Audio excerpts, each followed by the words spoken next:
On commence avec une première question de Marin qui nous dit: j'ai présenté tous les symptômes du coronavirus, tout, fièvre et maux de tête pendant quelques jours, mais je suis maintenant en pleine forme. Est-ce que je peux m'approcher de mes proches et retourner au travail sans risquer de contaminer mes proches et mes collègues?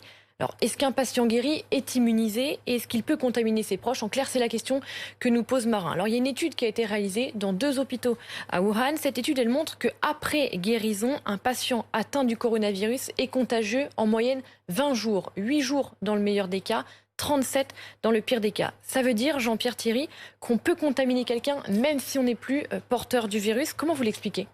D'abord, ce coronavirus, comment il se comporte, il y a deux éléments importants.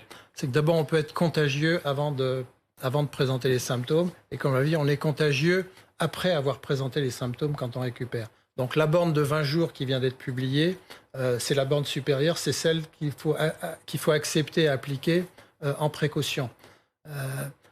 Donc ces 2 éléments, si on les adresse bien, 2 jours avant, 20 jours après, sont très importants pour éviter... Alors 2 jours avant, j'y reviendrai, c'est les mesures de protection, de barrière, de confinement. C'est pour ça. Donc c'est important ce que vous nous dites, on n'est plus sur 14 jours, là on est sur 20 jours. On est sur 20 jours d'après ce qui vient d'être publié, etc. Alors ça, c'est l'importance des tests. Il y a 2 types de tests. Il y a les tests qui permettront de savoir qu'il y a bien eu la maladie de Covid-19, c'est-à-dire qu'on retrouve le virus, on sait l'identifier, et au passage, on apprend encore plus sur lui, donc ce sont des tests assez importants. Et puis on comprend un peu qui a été touché dans la population. On l'a fait sur des foyers au début. Après, il y a la problématique, c'est est-ce qu'on doit l'étendre largement? Et là, il y a des messages contradictoires, c'est un peu compliqué à développer. Et puis, il y a les anticorps dans le sang circulant, mais ça, c'est après les 20 jours, pour savoir quelle est la population qui a fait la maladie, qui a fait une maladie de forme légère ou modérée, et derrière, qui restera immunisée un certain temps. On pense quelques mois, pas obligatoirement indéfiniment.